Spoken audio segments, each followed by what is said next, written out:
Shalom Adonai, sejam todos muito bem-vindos ao canal Evangeliel, tudo bem com você? Hoje eu quero passear um pouco com vocês na história e falar sobre Herodes e como a sua dinastia foi uma espécie de personificação do próprio espírito anticristo dos últimos dias, e como os Herodes estão ligados a Esaú, filho de Isaac, irmão de Israel. E vocês compreenderão melhor a opressão que havia nos dias de Cristo e como ela se assemelha à que ocorrerá nos últimos dias para com todo aquele que professa o nome do Senhor. Herodes é um nome próprio que vem do grego heroides e pode significar heróico ou também canto heróico, assim como Pilatos, que também é um nome próprio, portanto não se trata de um título. No caso de Pilatos, havia apenas um no tempo de Cristo, Pôncio Pilatos, em latim Pontius Pilatus, que era o representante de Roma, uma espécie de procurador ou prefeito encarregado da Judéia. Portanto, comparando com o nosso sistema político, Pilatos, apesar de ser chamado por alguns de governador, poderia ser o equivalente a um prefeito que comandava a Judéia. E Herodes Antipas, filho de Herodes o Grande, apesar de tido como um príncipe, desempenhava um papel similar a de um governador. Pilatos vivia no litoral do país, em Cesareia Marítima, e ia para Jerusalém nos momentos mais importantes para o povo, como na festa da Páscoa.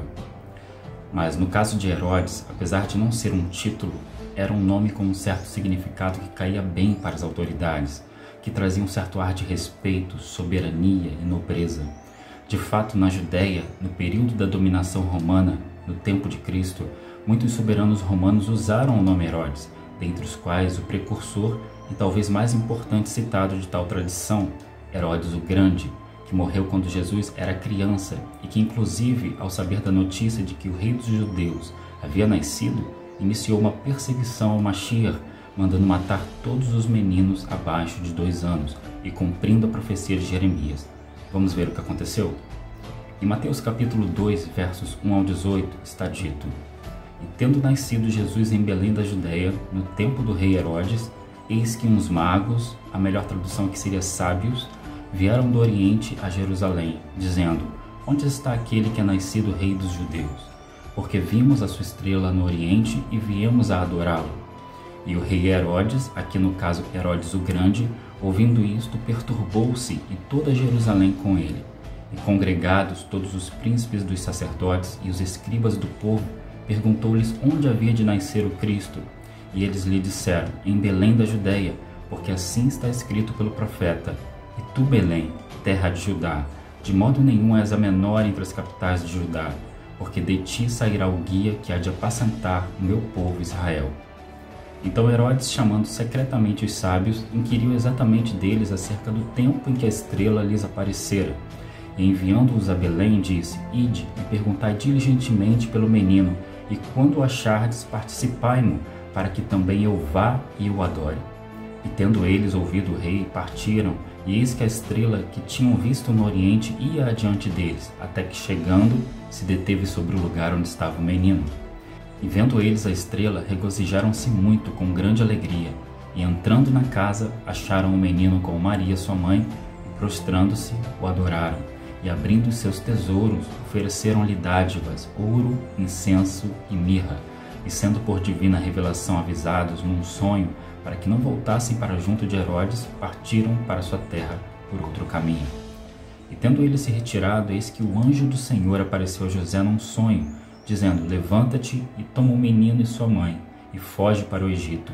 E demora-te lá até que eu te diga, porque Herodes há de procurar o menino para o matar.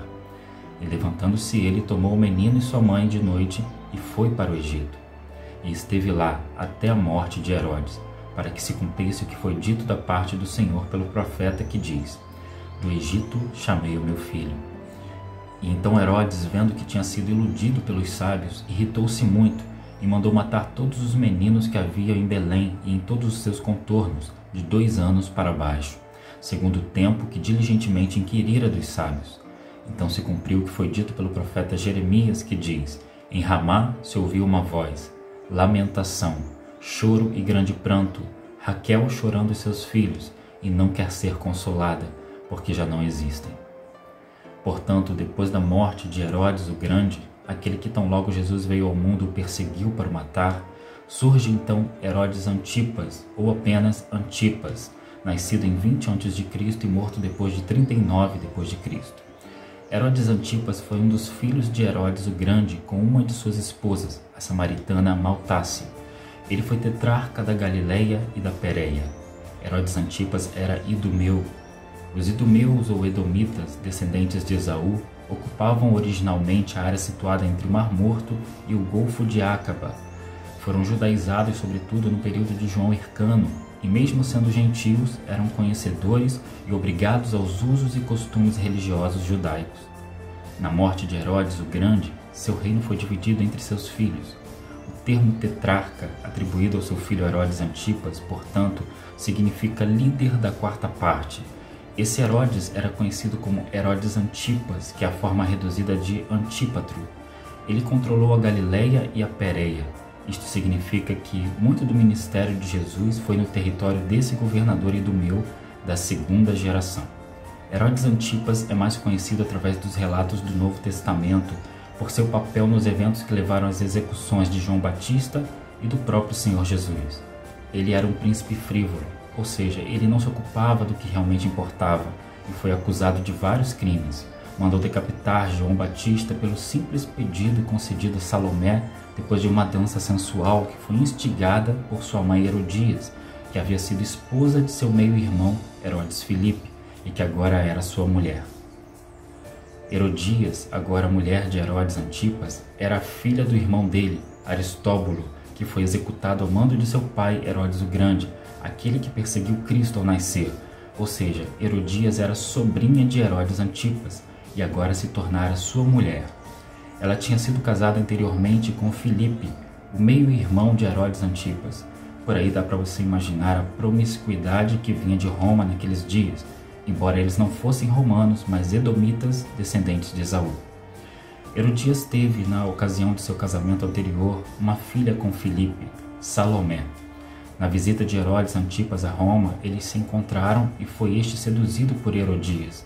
Não esqueça, sua sobrinha que já havia sido casada com seu meio-irmão Filipe, lembra? Porque ela era ambiciosa e estava procurando avanço político. Então Herodes Antipas divorcia-se da sua esposa, que era uma princesa nabatita, e Herodias divorcia-se de Filipe para que ela e Herodes Antipas pudessem casar-se. Daí surge a denúncia de João Batista, que levaria Herodias a um ódio de morte contra João. Quanto a Salomé, filha de Herodias com Herodes Filipe e pivô do plano de sua mãe para conseguir a cabeça de João Batista, sabemos que seu nome era Salomé através dos relatos do historiador Flávio Joséfo em seu livro As Antiguidades dos Judeus. Provavelmente ela devia ter entre 12 e 17 anos nessa ocasião. Ela era obviamente controlada e manipulada por sua mãe Herodias. Salomé mais tarde casou-se com Filipe o tetrarca, também filho de Herodes o Grande e irmão de Herodes Antipas. Portanto, Salomé, filha de Herodias, casou-se com seu tio-avô, irmão do pai de sua mãe e também do atual marido de sua mãe. Tenha visto que sua mãe Herodias estava agora casada com o tio, Herodes Antipas. Eu sei, isso deve ter dado um nó na sua cabeça, mas calma. Caso você não entendeu, volte o vídeo e anote o nome de cada um, para que você entenda. Toda essa confusa relação entre familiares era pela ganância aliada à política e ao poder. Mas logo Salomé ficaria viúva. Vamos ver o que a Escritura nos diz sobre o plano de sua mãe Herodias? Mateus capítulo 14, versos 6 a 11, está testificado. Festejando-se, porém, o dia de aniversário de Herodes, aqui já Herodes Antipas, filho de Herodes o Grande, que perseguira Cristo quando criança, dançou a filha de Herodias diante dele e agradou a Herodes. Por isso prometeu com juramento dar-lhe tudo o que pedisse. E ela, instruída previamente por sua mãe, disse: "Dá-me aqui num prato a cabeça de João Batista." E o rei afligiu-se, mas por causa do juramento e dos que estavam à mesa com ele, ordenou que se lhe desse. E mandou degolar João no cárcere, e a sua cabeça foi trazida num prato e dada à jovem, e ela a levou à sua mãe. Agora preste atenção nas movimentações que irão ocorrer nesse principado herodiano e como isto se desencadeará em uma perseguição acirrada aos discípulos de Cristo, chamados no primeiro século de os do caminho. Preste atenção para não dar outro nó na sua cabeça, pois vai acender uma nova figura neste cenário. O pai de Herodias, Aristóbulo, irmão de Herodes Antipas e Herodes Filipe, aquele que foi morto por seu pai Herodes o Grande, também teve um filho por nome Herodes Agripa I. Herodes Agripa I, irmão desta mulher, Herodias, que pediu a cabeça de João Batista em uma bandeja, foi, portanto, neto do rei Herodes o Grande, por parte do seu casamento com Mariane, a princesa Asmoniana. Herodes Agripa I era filho de Aristóbulo, executado no ano 6º da era cristã, a mando de seu próprio pai. Bom, Herodes Agripa I recebeu esse nome em homenagem ao ministro do imperador romano Augusto. Ele foi criado em Roma e frequentava os círculos da família real do império. Parece que Agripa I acabou se envolvendo em problemas financeiros que lhe forçaram a sair de Roma por volta de 23 d.C. Acredita-se que durante algum tempo ele foi acolhido em Tiberíades por Herodes Antipas, seu meio-tio casado com sua irmã Herodias. Mas tempos depois, Agripa se desentendeu com Antipas e mais uma vez retornou a Roma. Agripa I era amigo de Gaio, que veio a se tornar o imperador Calígula. Sim, aquele mesmo das orgias bizarras das páginas da história. Durante o governo de Tibério, Herodes Agripa I, irmão de Herodias, acabou preso por expressar de forma descuidada o seu desejo de que Gaio, o Calígula, seu amigo, se tornasse logo o novo imperador. Passado algum tempo, finalmente ascendeu ao trono após a morte de Tibério e foi generoso com seu amigo Agripa I, irmão de Herodias, que estava preso. E após libertá-lo da prisão, ele concedeu a tetrarquia que era administrada por Herodes Filipe, o tetrarca. Você vai lembrar dele quando ler nas escrituras Cesareia de Filipe. Recapitulando, este Herodes Filipe foi casado com Salomé, a filha de Herodias, a da dança sensual que pediu a cabeça de João Batista. Eles ficaram casados por pouco tempo, pois logo este Herodes Filipe morreu, aproximadamente em 34 d.C. Filipe também era meio-tio de Herodes Agripa I. Eu sei, ficou confuso, né? Mas volta o vídeo, anota os nomes que você vai entender essa salada mista romana de depravações. O foco agora está em Herodes Agripa I, que foi solto por Calígula e ao qual foi dada a tetrarquia administrada por Herodes Filipe, que agora já era morto. Depois, quando Herodes Antipas, que tomou a sobrinha Herodias como esposa, aquela Herodias que pediu a cabeça de João Batista, lembra? Quando este Herodes Antipas foi deposto em 39 d.C., Herodes Agripa I assumiu seu território. Então, além de governar sobre a tetrarquia a nordeste da Palestina, a Galileia e a Pérea foram adicionados ao seu reino. Nessa altura, Agripa I já ostentava o título de rei. Quando Cláudio se tornou o novo imperador de Roma, os territórios de Agripa I foram ainda mais ampliados. Ele recebeu o domínio sobre a Judéia e a Samaria. Isso significa que ele governava sobre um reino de extensão praticamente equivalente ao reino de Herodes o Grande, seu avô. Todo esse poder justificava sua designação como rei Herodes. E é neste contexto que Herodes Agripa I aparece no livro de Atos dos Apóstolos. Quando assumiu a Judéia, ele se esforçou para conquistar a simpatia dos judeus. A seu favor, ele tinha o fato de ser um descendente dos Asmoneus por parte de mãe. Para os judeus, os Asmoneus é que tinham direito ao trono, enquanto os herodianos eram impostores. Mas, diferentemente dos outros Herodes, Agripa I também tinha o sangue da antiga dinastia iniciada com a revolta dos Macabeus.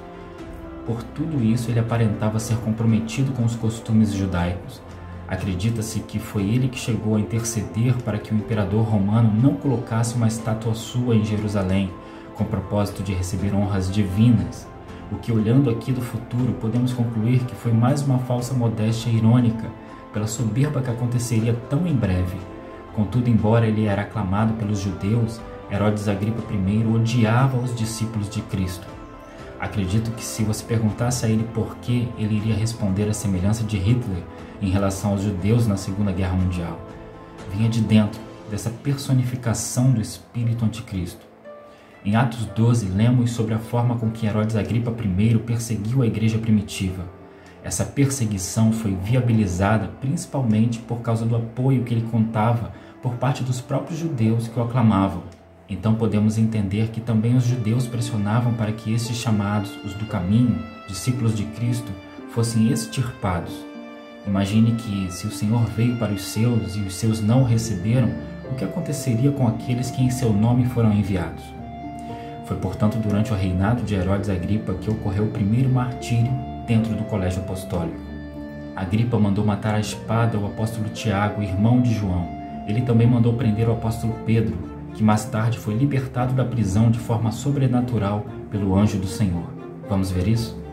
Atos capítulo 12, versos 1 ao 10 diz assim: E por aquele mesmo tempo, o rei Herodes, e aqui trata-se deste Herodes Agripa I, estendeu as mãos sobre alguns da igreja para os maltratar, e matou à espada Tiago, irmão de João. E vendo que isso agradara aos judeus, continuou mandando prender também a Pedro. E eram os dias dos ázimos, e havendo-o prendido, o encerrou na prisão, entregando-o a 4 quaternos de soldados, para que o guardassem, querendo apresentá-lo ao povo depois da Páscoa. Pedro, pois, era guardado na prisão, mas a igreja fazia contínua oração por ele a Deus. E quando Herodes estava para o fazer comparecer, nessa mesma noite estava Pedro dormindo entre 2 soldados, ligado com 2 cadeias, e os guardas diante da porta guardavam a prisão. E eis que sobreveio o anjo do Senhor, e resplandeceu uma luz na prisão. E tocando a Pedro na ilharga, o despertou, dizendo: Levanta-te depressa. E caíram-lhe das mãos as cadeias. E disse-lhe o anjo: Cinge-te e ata as tuas alparcas. E ele assim o fez. Disse-lhe mais: Lança as costas a tua capa e segue-me. E saindo, o seguia. E não sabia que era real o que estava sendo feito pelo anjo, mas cuidava que via alguma visão. E quando passaram a primeira e segunda guarda, chegaram à porta de ferro que dá para a cidade, a qual se lhes abriu por si mesma. E tendo saído, percorreram uma rua, e logo o anjo se apartou dele. Quando Herodes descobriu sobre a fuga de Pedro, acabou punindo os guardas responsáveis por guardá-lo. Em Atos 12, versos 18 ao 20, está escrito: E sendo já dia, houve não pouco alvoroço entre os soldados sobre o que seria feito de Pedro. E quando Herodes o procurou e o não achou, feita inquirição aos guardas, mandou-os justiçar.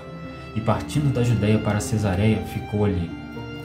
E ele estava irritado com os de Tiro e de Sidom, mas estes, vindo de comum acordo ter com ele, e obtendo a amizade de Blasto, que era o camarista do rei, pediam paz, porquanto seu país se abastecia do país do rei.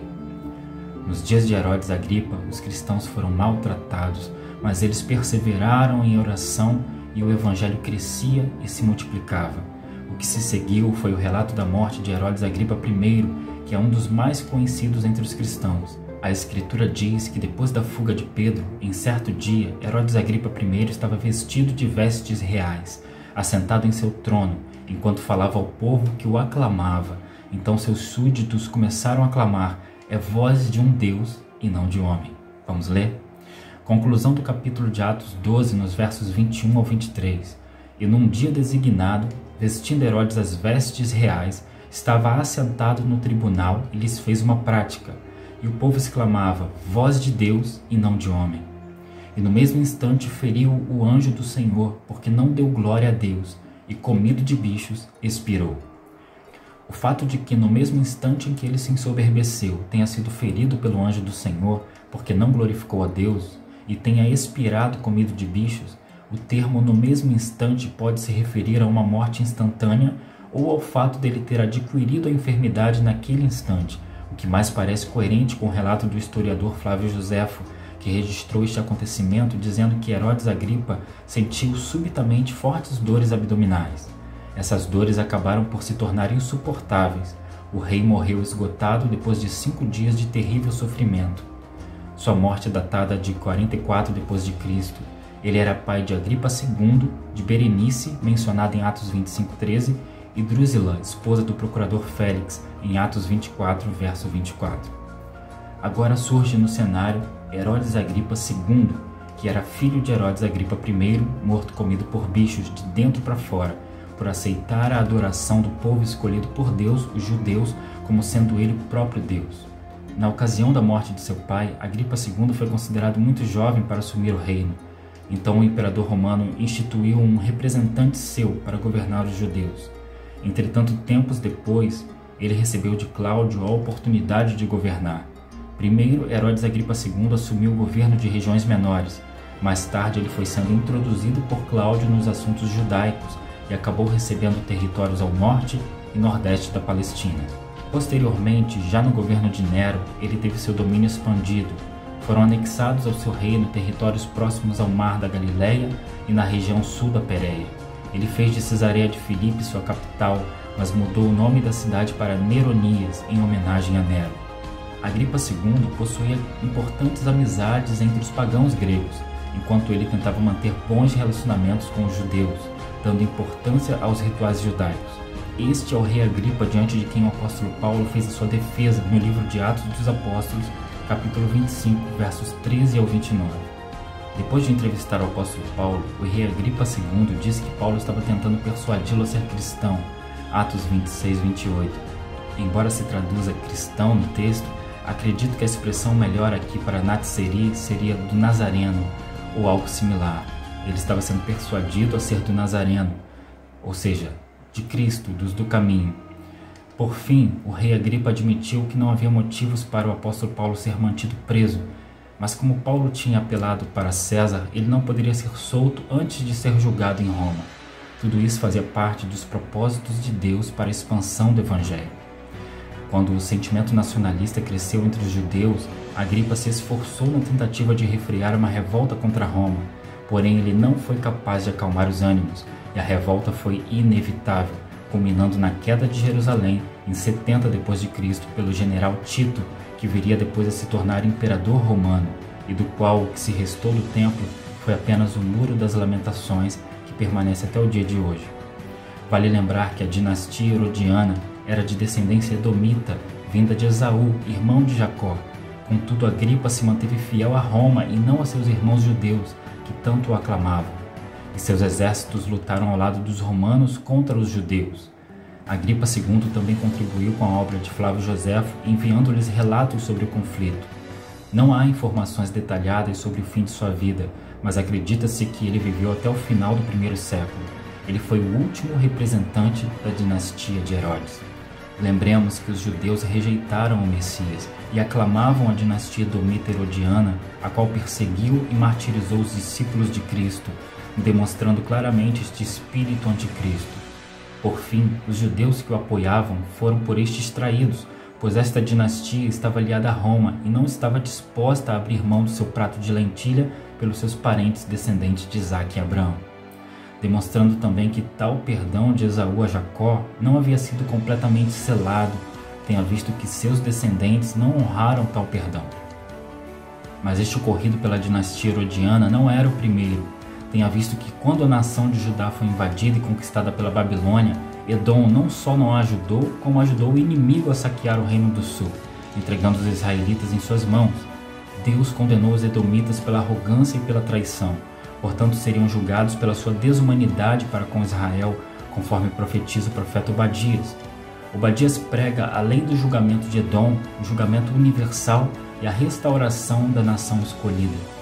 As Escrituras descrevem o papel de Esaú e Edom no plano de Deus e na história, com Edom representando os inimigos de Jacó, os quais se unem numa confederação sob a tutela de Gog para conquistar Israel, posto que Obadias, que profetiza sobre Edom, teve uma visão desta confederação ocupando em relação a Israel papel similar ao concerto de nações que Edom liderava nos tempos do profeta. Em Apocalipse temos o clímax de todos os conflitos mencionados nas Escrituras, entre o reino dos homens e o reino de Deus, entre as coisas que pertencem ao Criador e as que pertencem à Babilônia. O objetivo deste bate-papo histórico nosso é mostrar que o tipo Esaú e a nação que veio dele, Edom, são usados por Deus nas profecias para referir-se ao poder que vai se opor a seu filho quando ele vier estabelecer o seu reino na terra. Assim desenha-se a repetição deste litígio no contexto final com o anticristo, que segundo as Escrituras terá por reino a união de 10 países que são contra Israel. Estes são os 10 chifres da besta, vindo ele, o homem da iniquidade, do norte, posição esta informada a partir da localização de Israel, conforme testifica Daniel capítulo 11, verso 15 e Ezequiel 38, 15. Por fim, podemos concluir que tal dinastia herodiana, descendente de Edom, foi uma consistente manifestação do espírito anticristo com que o apóstolo João afirmou já estar no mundo, em 1 João capítulo 4, verso 3, que em seus dias usava Cerinto e seus seguidores para deturpar a doutrina de Cristo, através do gnosticismo, que seguia a lei judaica, usava o evangelho de Hebreus, negava que Deus havia feito o mundo físico que vemos, bem como também negava a divindade de Cristo. Na interpretação de Cerinto, o Espírito de Cristo veio a Jesus no momento de seu batismo, guiando-lhe em todo o seu ministério, mas abandonando-o momentos antes da crucificação, levando o apóstolo João a escrever: Nisto conhecereis a Ruach Elohim, o Espírito de Deus.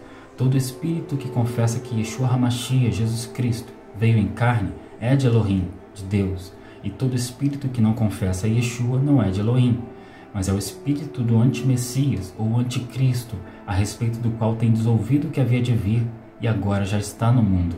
1 João capítulo 4, versos 2 e 3. Este mesmo espírito que nos finais dos dias operará por meio do iníquo, repetindo a perseguição, porém com uma intensidade de aflição muito maior, como relata o próprio Senhor em Mateus 24, verso 21, que diz: Porque haverá então grande aflição, como nunca houve desde o princípio do mundo até agora, nem tampouco há de haver. Espero que vocês tenham sido edificados, compreendendo que a soberba da dinastia herodiana, bem como de muitos homens na antiguidade e ainda nos dias de hoje, se assemelha ao espírito do soberbo dos últimos dias, conforme profetiza Abacuque no capítulo 2, verso 4, dizendo: Eis o soberbo, sua alma não é reta nele, mas o justo viverá pela sua fé.